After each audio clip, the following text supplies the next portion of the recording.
At his peak, Lionel Messi wasn't just unplayable, he was untouchable. He didn't just shatter records, he shattered logic. But here's the twist. What if I told you Messi didn't have just one peak, not even two? Messi reached for distinct evolutionary levels, each version rewriting what football thought was possible.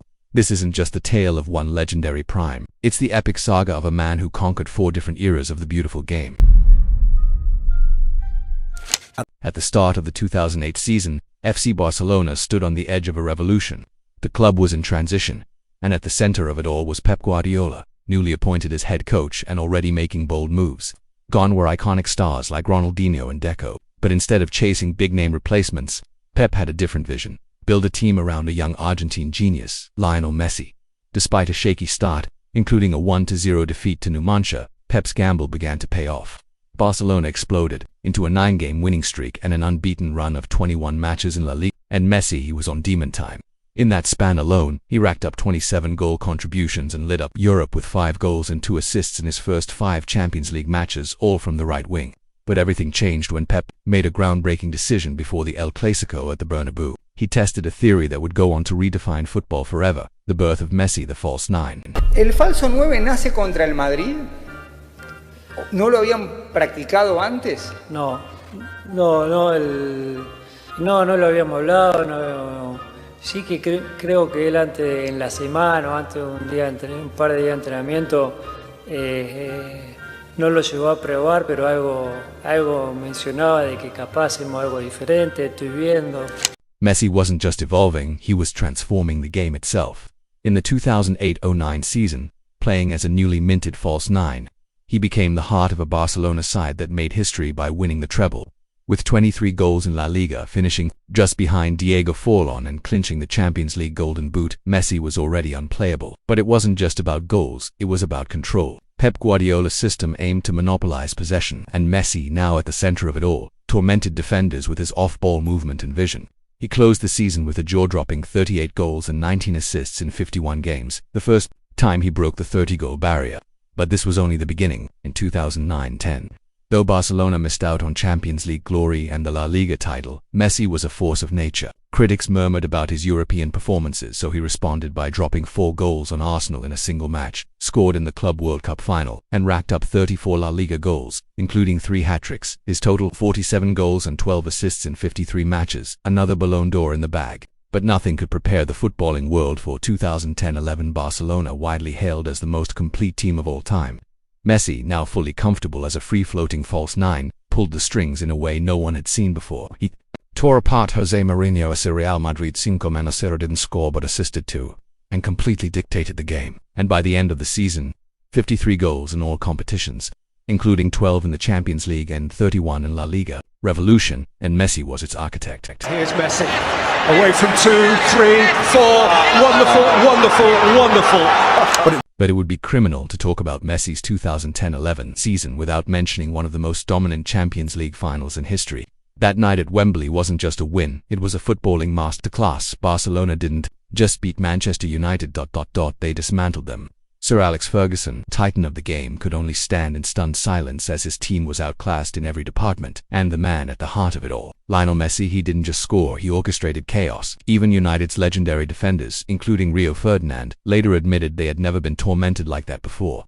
Messi's performance was so relentless, so surgical, that it left a permanent mark on English football's most storied club. It wasn't just a final, it was a footballing clinic, and Messi was the surgeon, conductor, and executioner all in one. It takes the sting out of it a little bit that they were actually that good, and we went to a fight, a war with no guns, no knives. It's the only time in my career I've been in the game and thought, we can't do anything. Barcelona's iconic 68.4% possession and 89.6% pass accuracy in the 2011 Champions League final didn't just beat Manchester United, they made them look amateur.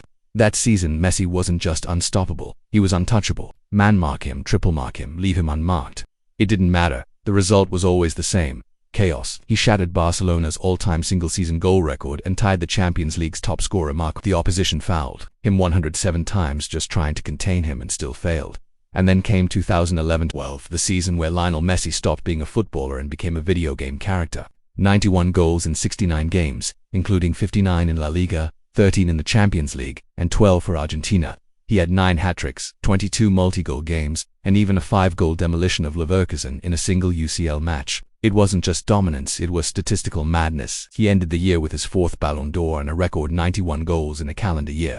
Messi was no longer just the crown jewel of Guardiola's system, he was the system, the total footballer. The MSN era begins 2014 after Pep Guardiola's departure in 2012. Questions emerged. Was Messi just a system player? Barca dipped, and critics whispered that Messi's magic might have peaked.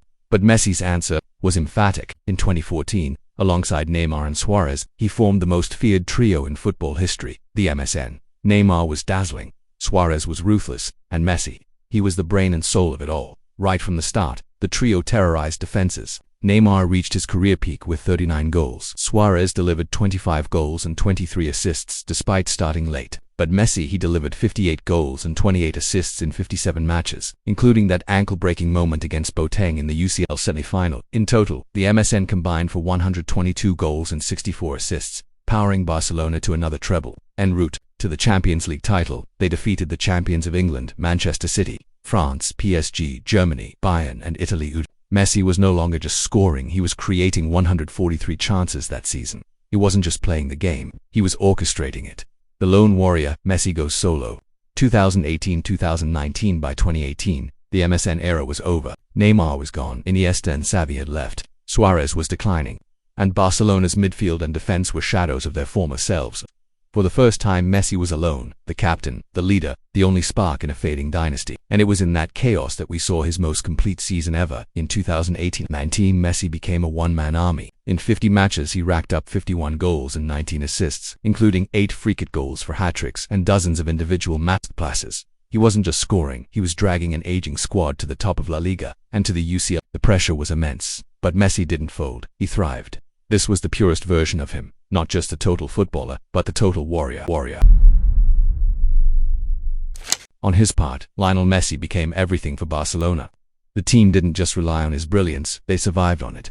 With 36 goals and 14 assists in La Liga, Messi delivered 50 goal contributions in just 34 games, leading Barcelona to yet another league title and a Spanish Super Cup.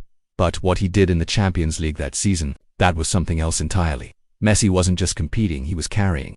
He dragged Barcelona to the semi-finals, topped the UCL scoring charts, won goal of the tournament, and was voted the best forward in the competition domestically. He swept every award: La Liga Best Player, Best Forward, Top Playmaker in Europe, European Golden Shoe, the Best FIFA Men's Player, and of course another Ballon d'Or. Messi wasn't just the captain of Barcelona, he was the ship, the compass in the storm. Every touch was magic, every game was a mission, and Messi played like a man possessed, determined to fulfill a promise to the fans that even alone, he could lead them to glory.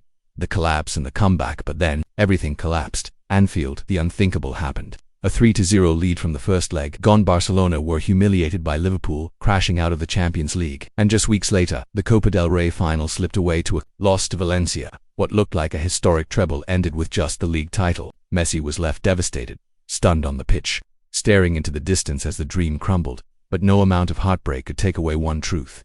Messi had proven the doubters wrong. He didn't need a system. He didn't need stars around him. He was the system. He was the star.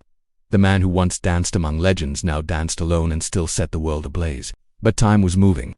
With every match, Messi seemed to be losing a little physically, emotionally. Many whispered that the end was near, that he was playing on borrowed time. They were wrong, because Messi had one last trick up his sleeve, the greatest act of his magical career. Pero también es verdad que todos nos quedamos con la espinita de la Champions. Así que hoy nosotros prometemos que este año vamos a hacer todo lo posible para que esa copa tan linda y tan deseada por todos vuelva a atacar otra vez en el Camp Nou. He had left Barcelona, the club where he became immortal, and moved to PSG, a new chapter, a new challenge. But something bigger was brewing, because before the world would watch him complete football, Messi had one demon left to slay: Argentina. For years, he had given everything: the heartbreak of the 2014 World Cup final, back-to-back Copa America losses in Arling-Iwu and Arling-Ilo, tears, retirements, comebacks. He had done everything but win. And then, under coach Lionel Scaloni, Argentina began to rebuild. The team found its spine: Emi Martinez in goal, the relentless Rodrigo de Paul, and the ever-reliable Angel Di Maria. Messi remained the heartbeat. But now, Argentina had balance, unity, fire. And finally, in 2021, the 28-year drought ended. Argentina conquered South America. Messi, overwhelmed with emotion, had done it, a major trophy with the national team. But this was only the beginning. The crowning glory. Qatar 2022. A year later, the world watched a 35-year-old Messi walk into the 2022 World Cup not as a favorite, but as a question. Was he still sharp enough? Could he last 7 matches? Could Argentina lean on a man whose prime had passed? The answer came fast. Messi had evolved again. He no longer needed to run past everyone. He made the ball run for him. Every touch was magic. Every pass carved out possibility.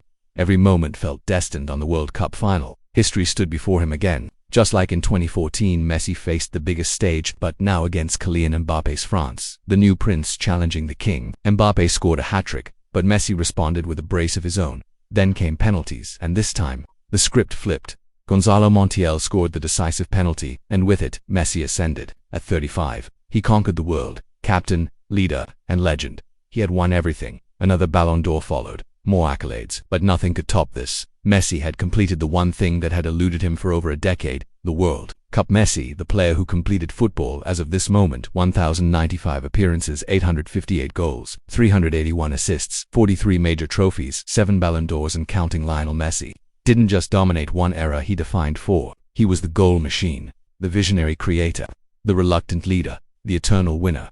He didn't just play football, he changed it and completed it. In a world full of rising stars and promising talents, only one truth remains. There will never be another Lionel Messi.